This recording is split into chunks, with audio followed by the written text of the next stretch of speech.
salve! Seja muito bem-vindo ao nosso canal Latitude 10. Aqui é o professor Luciano, professor de Geografia e História de Rondônia aqui do canal. E hoje vamos discutir um pouquinho algumas resoluções de algumas questões do concurso da PGE de 2021-2022 aqui, da banca Sebrasp, tá bom? E as questões que nós vamos discutir aqui são as questões de História e Geografia de Rondônia. Se você ainda não é inscrito no canal, inscreva-se, fortaleça o nosso trabalho para que a gente possa continuar levando esse conteúdo para mais pessoas. Vamos lá então. Antes da gente começar o vídeo, antes de resolução das questões, lembre-se que aqui no nosso canal nós já temos algumas aulas, tanto de História de Rondônia, quanto também de Geografia de Rondônia para você já estudar aí para os concursos que virão para o estado rondoniense. Continuando aí, então. Bom, quando se fala de História e Geografia de Rondônia, tem que se ter muito cuidado na hora de se fazer um concurso público, na hora de você estudar para um concurso público. Por quê? Porque é importante essa disciplina para que você se destaque em relação aos outros candidatos que não conhecem tão bem a região do estado de Rondônia. E a questão 91, que era a primeira questão lá do certame, ela dizia assim, ó: a partir da imagem precedente, que apresenta um contorno do estado de Rondônia, assine a opção correta acerca da orientação, olha só, a orientação então, norte, sul, leste, oeste, e dos limites interestaduais de Rondônia, limites interestaduais. Então tá fazendo menção aí a Rondônia, Acre, Mato Grosso, tá? No que diz respeito à hidrografia e aos acidentes geográficos estaduais. Então, tem alguma coisa relacionada aos limites estaduais e aspectos físicos do território rondoniense. Aí, letra A. O rio Mamoré delimita a fronteira sul do estado de Rondônia com a Bolívia, até a altura da foz do rio Corumbiara. Bom, o rio Mamoré não faz essa fronteira ao sul com a Bolívia, isso é um fato, tá bom? Mas, e também a sua foz não é próximo ao rio Corumbiara, não tem nada a ver. O rio Corumbiara deságua no Guaporé, não no Mamoré, tá bom? E nós não temos ali o que o enunciado está dizendo, limites interestaduais, tá? Não está falando nada de Mato Grosso, do Amazonas ou algo do tipo. A fronteira norte é delimitada pelo rio Madeira, que determina a fronteira do território de Rondônia com o estado do Amazonas. Ok, o rio Madeira, ele de fato percorre uma porção do território rondoniense mais ao norte, mas ele não faz essa divisa com o estado do Amazonas, ele não faz esse trecho de divisa, tá bom? São utilizados outros métodos de divisa entre Rondônia e Amazonas que não o rio Madeira. Letra C. O rio Ji-Paraná determina a fronteira norte-nordeste do estado de Rondônia até o ponto que deságua no rio Madeira. Bom, de fato o rio Ji-Paraná deságua no rio Madeira, mas ele também não delimita a área de divisa entre os estados, tá bom? Entre os estados de Rondônia e o Mato Grosso ou qualquer outro estado de Rondônia. É só você lembrar, outro estado do nosso país, é só você lembrar que o Rio Machado, ele é um rio totalmente rondoniense, ou seja, todos os seus contribuintes nascem em Rondônia e o Rio Machado é a maior bacia totalmente rondoniense, tá ok? Então significa que não tem nenhuma nascente ou algo do tipo em outro estado. Letra D. O limite norte do estado de Rondônia tem Porto Velho como extremidade, pois o rio Madeira, após banhar a capital, segue seu curso para leste. De fato, o limite norte do estado de Rondônia tem Porto Velho como extremidade. O município de Porto Velho é uma área gigantesca na porção norte do estado de Rondônia. Ok, até aí tudo bem. Mas o rio Madeira, após banhar a capital, ele não segue a direção leste, e sim a direção nordeste, tá bom? Até se encontrar com o rio Amazonas. Letra E. A Chapada dos Parecis possui altitudes modestas em Rondônia e se situa na direção sudeste, em fronteira com o estado do Mato Grosso. Notem que a banca usa muito esse termo fronteira, tá, com os estados. Geralmente, dentro da geografia, a gente usa o termo divisa quando se trata de estados, mas não está errado. É só uma forma diferente, tá, de se trabalhar com as nomenclaturas. E, de fato, a Chapada dos Parecis possui altitudes modestas. Nós sabemos que o relevo rondoniense, o relevo brasileiro, por si só, possui altitudes modestas. Alguns pontos mais elevados, outros, em grande parte, são altitudes ali que variam de 100 a 800 metros. E é o caso da Chapada dos Parecis com essas altitudes. Então, são altitudes relativamente modestas do relevo, tá? E ela se situa, assim, na direção sudeste, na fronteira, na divisa com o estado do Mato Grosso, no município de Vilhena, tá? Se estendendo para o estado do Mato Grosso. Na verdade, a Chapada dos Parecis é um prolongamento dessa chapada do estado do Mato Grosso para Rondônia. Tudo bem? Então, questão 91 aí, explicadinho, item por item, para você analisar. Aí nós temos essa questão 92. O monumento histórico, o Forte Príncipe da Beira, mostrado nas seguintes imagens, está localizado às margens direita do rio Guaporé, na fronteira com a Bolívia, dentro das terras rondonienses. Aí ele vem lá. Nos primórdios da ocupação das terras à margem direita do rio Guaporé, no mesmo século da construção do Forte Príncipe da Beira, a atividade econômica que estimulou os primeiros núcleos coloniais rondonienses foi... Aí ele quer saber a atividade econômica, não a motivação de construção do forte, tá? Mas a atividade econômica. Pecuária extensiva, agricultura de subsistência, proteção territorial dos espanhóis, olha só, mineração aurífera e exploração dos seringais. Bom, o forte ele foi construído ali em 1775, o início das obras. Então, nesse momento, ainda não tínhamos a exploração dos seringais. Nós não tínhamos a agricultura de subsistência como uma justificativa ou algo do tipo, ou uma atividade predominante naquela região. Não era agricultura de subsistência, e sim a letra D ali, tá bom? A letra D, a mineração aurífera, era a atividade econômica que estimulou os primeiros núcleos coloniais, tá, rondonienses. Essa atividade, perceba que ele cita o forte, mas o forte não foi construído para proteger dos espanhóis? Ok, tudo bem, mas ele estava perguntando da atividade econômica, tá bom? Vamos lá agora para a questão 93. O Brasil irá colher a sua maior safra de grãos da história em 2021 e /2022, com produção estimada de 288,6 milhões de toneladas, 14,2% superior à da safra 2020-2021.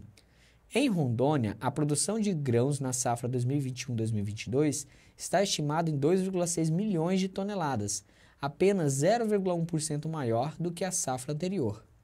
A área plantada deverá crescer 2,7%, alcançando 675,3 mil hectares, 2,7% superior à da safra de 2019-2020.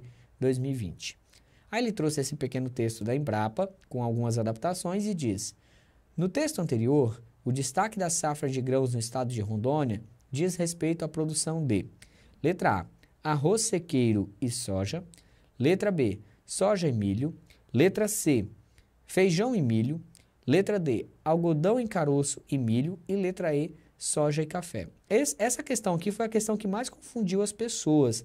Apesar de Rondônia ser um grande produtor de café, um dos maiores produtores de café do estado, a letra E está equivocada, não está correta, tá bom? Os dois grãos mais produzidos no estado e vendido em termos de tonelada é soja e milho, tá bom? Soja e milho na letra B. Se você for analisar por valor de mercado, talvez aí sim o café, por possuir maior valor agregado, tenha um valor superior ao milho. Talvez, não sei, não fui pesquisar, mas no caso do quantitativo, que ele está ali citando quantidade, produção em toneladas, a soja e o milho são os principais grãos produzidos no estado de Rondônia, ok? Questão 94, a questão 94 ele fala ali, ó, no período que envolve o antropoceno, tá?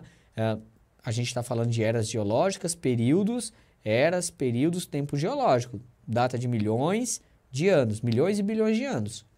As condições climáticas do planeta passaram por grandes mudanças, alternando estações secas e estações úmidas. De forma gradual, o clima e as formações vegetais, incluída a floresta amazônica, foram estabilizando e adquirindo as feições atuais.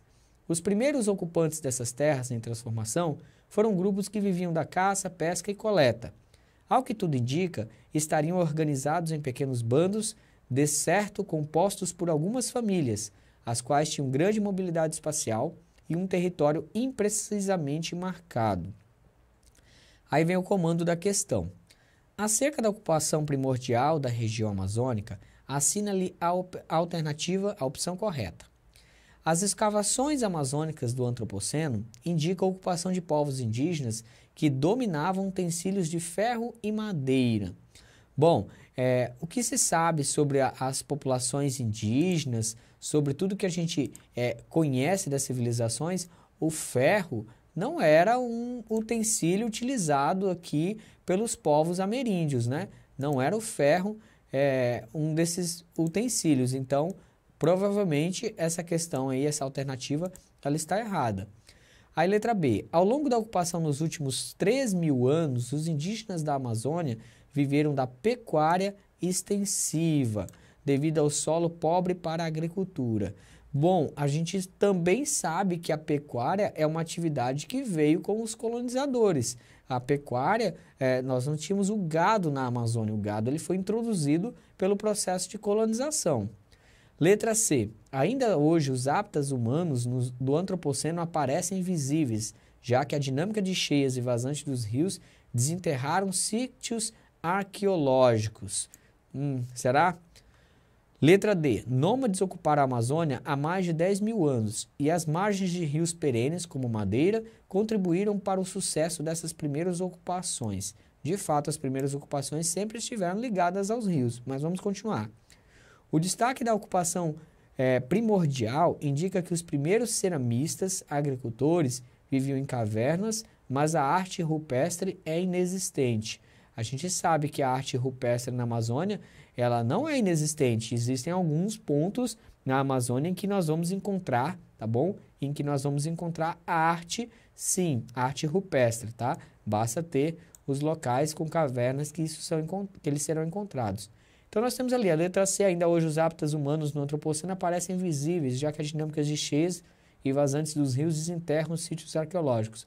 Bom, não há registros, grandes registros de que isso aqui aconteça, tá bom? Então essa letra C está equivocada. E a letra D, então, que é a resposta correta, tá? A letra D, os nômades ocuparam a Amazônia há mais de 10.000 anos. São os registros mais antigos que encontramos. E as margens de rios perenes, como Madeira, que contribuíram para o sucesso dessas primeiras ocupações, já que os rios são canais de comunicação, são pelos rios que se fazem os primeiros caminhos na Amazônia, datando aí da história mais recente da Amazônia do processo de ocupação. Então, naturalmente, os rios servem como um sucesso para esses povos, para essas pessoas se desenvolverem, para essas civilizações terem sucesso e desenvolvimento. Questão 95, vamos lá para a questão 95, e aí fala ali, ó. Ao se alastrar a notícia do minério pela região do Amazonas e do Mato Grosso e ao se dar continuidade aos trabalhos de abertura da BR-29, hoje conhecida como BR-364, uma onda de garimpeiros invadiu Rondônia e a produção teve um grande aumento. O governo, por meio do Departamento Nacional de Pesquisas Minerais, DNPM, em Rondônia, fez o levantamento da área e criou a província estanífera de Rondônia. Tão grande era o seu potencial. Estanífera vem de estanho. E aí, meu caro amigo, que você vai fazer as provas aí, tem que ficar ligado. O que é... Opa, voltando aqui. Tem que ficar ligado. O que é o estanho, tá? O que é o estanho? O estanho é um mineral extraído, tá? Extraído principalmente da casterita, tá? Da casterita. O fragmento de texto anterior aborda um contexto que coincide com um período. Aí ele quer saber sobre o período da maior exploração de casterita, que por se encontrar na superfície demandava pouco investimento para extração em terras particulares. Tá? Letra B, da busca pelo ouro na região rondoniense, logo após a descoberta de jazidas na região de Minas Gerais. Isso aqui não tem nada a ver, né? Minas Gerais, Rondônia, Vila Rica, nada a ver isso aqui. Tá?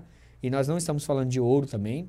Do auge do ciclo da borracha no século XIX, a gente não está falando aqui de borracha, a gente está falando de província estanífera, região, repetindo, uma região rica de minério. A borracha não é minério.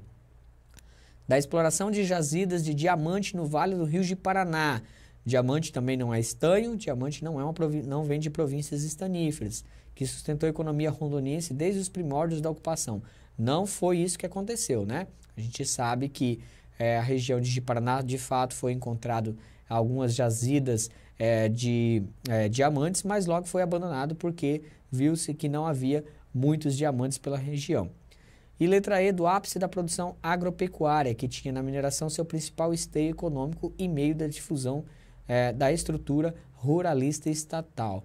A agropecuária não se desenvolveu por causa da exploração de minério ou algo do tipo, não foi nesse sentido. Então a letra A, aqui ó, falando da maior exploração da casterita, que por se encontrar na superfície demandava pouco investimento para extração em terras particulares. Daí que surgem aqueles requeiros, aquelas pessoas que trabalhavam extraindo o estanho, né, a casterita, em garimpos a céu aberto, no caso o garimpo de Bom Futuro, na cidade de Ariquemes. Foi o maior garimpo de casterita a céu aberto do planeta. E o governo federal também, neste mesmo momento, nessa mesma época, percebendo a gravidade do processo de ocupação, ele proíbe a garimpagem manual. E aí vai causar uma crise muito grande da exploração desse mineral na região do estado de Rondônia. Tudo bem? Vamos lá para a questão 96, agora sim a questão 96. E nós vamos aqui agora falar da questão 96, que fala sobre a borracha. Na Amazônia, a atividade gomífera foi a força motriz da economia regional e proporcionou a conformação de elites com elevado padrão de vida, tão expressivo que lhes dava a condição de reproduzir o estilo de vida europeu. Esse momento de apogeu ficou conhecido como Belle Époque e marcou a sociedade da região. Belle Époque é aquele momento em que Manaus e Belém experimentam um desenvolvimento econômico muito forte, tá bom? Acerca dos ciclos da borracha na região amazônica, assina-lhe a opção correta. O segundo ciclo da borracha teve motivações internas e externas indistintas das do primeiro ciclo, acontecido entre os séculos XIX e XX. Letra B. O primeiro ciclo amazônico da borracha teve Belém e Manaus como principais entrepostos comerciais articulatórios com o mercado externo. Letra C. O maior pico de exportação da borracha aconteceu durante o mandato do presidente Juscelino Kubitschek. Olha, Juscelino Kubitschek governou o Brasil entre 1956 e 1960. O primeiro ciclo da borracha, ele ocorre no final do século XIX e início do século XX, né? Depois nós temos o segundo ciclo ali em meados do século XX, mas não no período do governo Juscelino Kubitschek. Então essa daqui a gente já sabe que está errada. A importância do primeiro ciclo da borracha fez esse produto ultrapassar as exportações de café, até então o principal produto do país. Não chegou a ultrapassar o café, chegou muito próximo, mas não chegou a ultrapassar o café, tá bom? A competitividade com a produção asiática fez a atividade extrativa da borracha aumentar sua produção e sua participação nas exportações. Isso foi o contrário. A produção da borracha brasileira, ela perde no cenário internacional, tá? Ela perde no cenário internacional o protagonismo diante da borracha asiática, que era muito mais fácil a extração, porque eram árvores plantadas que foram contrabandeadas as sementes do Brasil. Então, era uma produção muito mais rápida, muito mais interessante. O segundo ciclo da borracha, então, teve motivações internas e externas indistintas dado o primeiro ciclo, acontecido entre os séculos XIX e XX? Não. O segundo ciclo da borracha, ele teve motivações internas e externas mais acontecidas ali em meados do século XX. E o primeiro ciclo amazônico da borracha teve Belém e Manaus como principais entrepostos comerciais, onde ficavam as casas aviadoras, os grandes empresários da borracha, né, os investidores estrangeiros, eles vinham para Belém e Manaus e aí configurou aquele cenário da Belle Époque. Manaus recebe teatro, construção de igrejas, construção de ruas, Belém recebe também a construção de teatro, uma infraestrutura mais adequada, instalação de bondes, instalação de energia elétrica. São várias modificações urbanas que essas duas cidades recebem neste período. Por isso o nome Belle Époque, tá? Que vem de bela época, uma época de muita riqueza, desenvolvimento da cultura, desenvolvimento social e econômico na região. Tudo bem? Vamos seguindo então, questão 97. Questão 97 aí ela vai tratar, olha só, no ano da sua criação, a criação do estado de Rondônia, era constituído por 13 municípios, tá? No ano de constituição do estado, então nós tivemos aí Porto Velho, Ariquemes, Cacoal, Colorado do Oeste, Costa Marques, Espigão do Oeste, Guajará-Mirim, Jaruge, Paraná, Ouro Preto do Oeste, Presidente Médici, Pimenta Bueno e Vilhena. Esses municípios já existiam desde quando havia o território federal. Então, são os municípios mais antigos. E aí ele quer saber assim, ó, com relação à criação do estado de Rondônia, assine ali a opção correta. Rondônia deixou de ser território federal com a promulgação da Constituição Federal de 1969, quando as terras do Guaporé deixaram de existir por terem recebido a titulação estatal. Está errado, né? Rondônia não foi elevada a estado em 1969. Isso não aconteceu. O nome Rondônia foi dado ao estado em homenagem ao Marechal Cândido Rondon, na atmosfera da redemocratização do Brasil. Ok, de fato, o nome Rondônia foi uma homenagem ao Marechal Cândido Rondon.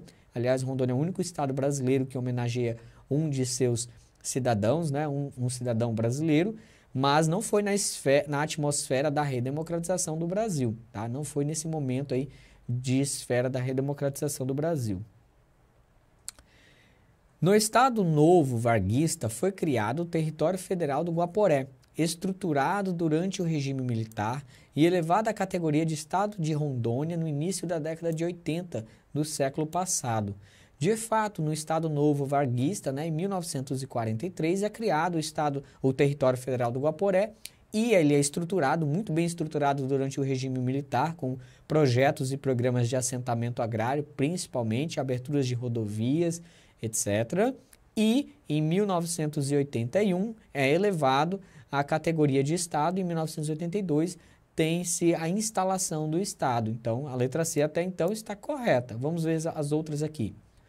O projeto de lei complementar relativo à criação do Estado de Rondônia foi aprovado no Congresso, no governo Costa e Silva, período em que militares estavam no poder. Olha, de fato os militares estavam no poder, mas não foi no governo Costa e Silva, tá bom? Então, não foi nesse sentido, não foi nesse momento. Letra E, o Território Federal do Guaporé, tá? O Território Federal do Guaporé foi criado na década de 30, no século passado. Eu já falei aqui para vocês que foi em 1943, então, e também não foi sobre o governo do coronel Jorge Teixeira. Jorge Teixeira governou Rondônia na mudança de território federal para estado, tá? Ele foi nomeado porque ainda não havia eleição nesse momento. Então, a letra E está errada. Letra correta, alternativa correta, letra C, tá bom? Letra C. Questão 98, uma questão aí sobre a estrada de ferro Madeira-Mamoré. Aliás, não existe concurso em Rondônia que não agregue alguma informação, alguma questão sobre a estrada de ferro Madeira-Mamoré. Então, fique atento aí, quem estiver estudando para os concursos públicos do Estado, tá? A questão 98 mostra ali, a imagem a seguir mostra autoridades em inauguração de trecho da ferrovia Madeira-Mamoré. Acerca da construção da ferrovia Madeira-Mamoré e de seus desdobramentos, assine-lhe a opção correta. O Tratado de Petrópolis fez o Brasil adquirir o juro acreano e dividir a construção da ferrovia Madeira-Mamoré com a Bolívia. Não, Tratado de Petrópolis, o Brasil comprava o território hoje então conhecido como Acre e se comprometia em construir sozinho ou por empresa privada uma ferrovia que ligasse a Bolívia ao Rio Madeira, ao Baixo Madeira, a porção navegável do Rio Madeira. Então, está errada a letra A. Letra B. O acúmulo de prejuízos assumidos pelo governo federal durante décadas fez a ferrovia Madeira-Mamoré ser substituída por uma rodovia. Olha, será que foi isso mesmo que aconteceu? Letra C. Atualmente, a ferrovia Madeira-Mamoré se encontra abandonada. Isso é uma verdade, em seus 350 quilômetros de extensão, mas as partes sucateadas ainda servem para visitação turística. Bom, aqui a ferrovia ela tinha 364 quilômetros, então não eram 350 quilômetros de extensão, eram 364. E suas partes sucateadas ainda servem para visitação turística. É um turismo assim bem precário, fica meio forçado isso aqui, tá? Alguém aí vê essa questão vai dizer, mas isso aqui está correto, mas a visitação turística ela é bem precária para essas partes sucateadas, é muito difícil o acesso até em alguns pontos. Apesar dos perigos na construção da ferrovia Madeira-Mamoré, a resposta às benesses do progresso foi um saldo de salubridade e respeito à segurança dos trabalhadores.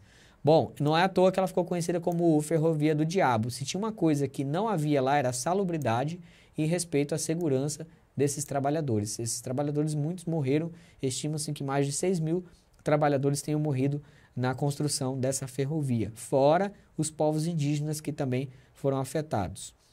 Letra E. O auge do ciclo da borracha fez a ferrovia Madeira-Mamoré otimizar a logística de exportação do látex e a lucratividade do país até a segunda metade do século XX. Bom, ela não foi construída na luz do auge do ciclo da borracha, né? Porque ela foi concluída em 1912, no fim do primeiro ciclo da borracha. Tá? E ela acabou se tornando, então, um grande problema, porque ela nunca gerou lucros. Essa ferrovia ela foi construída e nunca gerou lucros, apenas prejuízos. Então, esses acúmulos de prejuízos assumidos pelo governo federal, que a empresa faliu, tá? A empresa que pegou a concessão lá de Percival Farquhar faliu, depois ele passa para os ingleses repassam para o Brasil a ferrovia porque não deram conta, e aí o governo federal em 1972 desativa essa ferrovia e coloca em seu lugar uma rodovia ligando Guajará-Mirim à cidade de Porto Velho, tá bom? Questão 99, olha, questão 99 falando de bacia hidrográfica, falando aí do maior rio do estado de Rondônia, o rio Madeira, né? O maior rio que percorre as terras de Rondônia. A bacia hidrográfica do rio Madeira é uma bacia transfronteiriça, olha que legal esse nome, que se estende por partes da Bolívia, do Brasil e do Peru, e que está inserida na bacia do rio Amazonas, a maior em todo o planeta. Ok. O rio Madeira nasce na união dos rios Beni e Mamoré, na Bolívia, e tem uma extensão de aproximadamente 3.240 quilômetros até encontrar o rio Amazonas no Brasil. Tudo bem. Aí ele quer lá, assine a opção correta a respeito das usinas situadas no rio Madeira. Olha, isso aqui pegou muita gente, viu? Aí que eu vi o pessoal comentando. Uma das principais usinas hidrelétricas do rio Madeira é a usina de Santo Antônio. Tudo bem, está correto.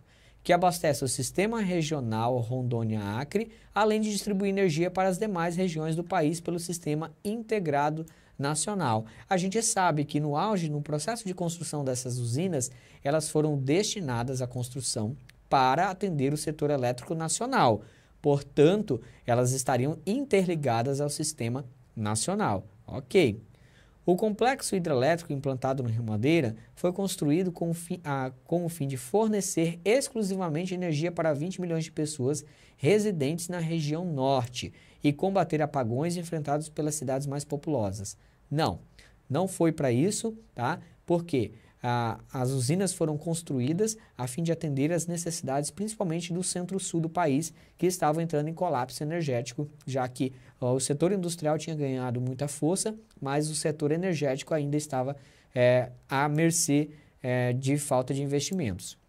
Na margem direita do Rio Madeira, em uma cachoeira chamada Samuel, foi construída a elétrica de mesmo nome. Não foi na margem direita do Rio Madeira a construção da Samuel. A Samuel também não fica no Rio Madeira. A Samuel era uma cachoeira no Rio Jamari, no qual nós temos uma hidrelétrica em Rondônia com esse nome. A hidrelétrica de Samuel, que foi a primeira grande hidrelétrica construída em Rondônia, tá? Mas não foi no Rio Madeira, e sim no Rio Jamari, no município de Candeias do Jamari. Como as hidrelétricas rondonienses de Jirau e Santo Antônio foram construídas no século XXI, suas obras aconteceram sem paralisação e sem conflitos. Não foi isso que aconteceu. Todas as duas obras tiveram paralisações e momentos muito tensos de conflitos de trabalhadores pedindo melhores condições de trabalho e segurança, já que essas barragens foram construídas aí em um grande rio, numa região onde os surtos de malária e dengue eram um problema sério para a construção dessas hidrelétricas, tá? Então, não foi essa situação. Houve muitas paralisações e muitas delas bem violentas, com ônibus incendiados, alojamentos incendiados, então foi um processo bem conflituoso. E letra E, a usina hidrelétrica de Jirau, é a de maior capacidade geradora de energia elétrica da região norte e é responsável pela inclusão de Rondônia ao Sistema Integrado Nacional, SIN, que gera energia para abastecer Acre e as regiões do Sul e Sudeste. Bom, a usina hidrelétrica de Jirau, muita gente marcou essa daqui. Ela não é a maior em capacidade da região norte, tá? A maior é de Belo Monte, no Pará, no Rio Xingu. Não é a usina hidrelétrica de Jirau, tá bom? Então, a resposta correta, olha só, nós temos aqui, ó, uma das principais usinas hidrelétricas do Rio Madeira, é a usina de Santo Antônio, que abastece o sistema regional, Rondônia-Acre, sim, ela passou a abastecer, além de distribuir energia para as demais regiões do país. Tá? Então, a letra A, pelo Sistema Integrado Nacional. Quem mora em Rondônia vê muitas torres por aí pelo estado. Essas torres são das usinas, levando a energia das usinas de Rondônia para o restante do país. E a última questão, a questão 100, tá? Considerando-se o mapa anterior, tem um mapa aqui para vocês analisarem, um mapa trazendo algumas informações e mostra a regionalização produtiva da soja em Rondônia. É correto afirmar que a produção desse grão no estado, aí ele quer saber sobre a produção desse grão no estado, migrou do norte rondoniense em direção ao sul do estado, onde teve maior adaptabilidade, difundiu-se pela zona da mata em direção ao norte e principalmente ao sul do estado. Zona da mata é essa região aqui, gente, ó, Rolim de Moura ali, aquela região toda. Então, vamos pensar. Teve plantio inicial no sul do estado, mas cada vez mais é difundida para a direção norte, sul do estado, Vilhena, Colorado do Oeste, tá? Pimenteiras, Cabixia, essa região ali. Alcança produtividade similar à da produção de soja no Mato Grosso. Bom, a gente sabe que o Mato Grosso é um grande produtor de grão, então a nossa soja não deve ser isso, né? Tem maior volume no sul do estado devido ao clima subtropical. Pessoal, cuidado com isso aqui, ó. Porque você já olha ali no mapa, no sul do estado tem maior volume, e você vai lá correndo marcar. Mas o clima em Rondônia não é subtropical. O clima subtropical é um clima marcado por estações bem definidas. Não é o caso do estado de Rondônia, que é clima equatorial, tá? E o sul do estado já tem traços de clima tropical, com uma estação seca bem definida e uma estação chuvosa bem definida. E ao relevo irregular da região. Bom, soja você não pode fazer plantio de soja, você até pode, mas você vai ter um custo muito elevado se o relevo for muito irregular, né? Então você não vai conseguir aí ter uma boa produtividade num relevo irregular, já que a produção de soja é mecanizada, tá? Então, letra C, teve o seu plantio inicial do sul do estado e cada vez mais difundida para a direção norte, principalmente nos eixos, tá? Aqui, ó, vou colocar o eixo da rodovia BR-364. Esse eixo da rodovia BR-364, ele é um eixo muito importante nessa produção de grãos. Bom, pessoal, eu espero que vocês tenham gostado desses esclarecimentos das questões aí do concurso, tá bom? Da Banca Sebrasp. E não deixa de se inscrever no nosso canal e dar esse apoio ao nosso trabalho. E, claro, pode mandar sugestões aí de alguma banca, de algumas questões que a gente possa vir resolver aqui de Geografia e História de Rondônia. Meu abraço a vocês e até mais.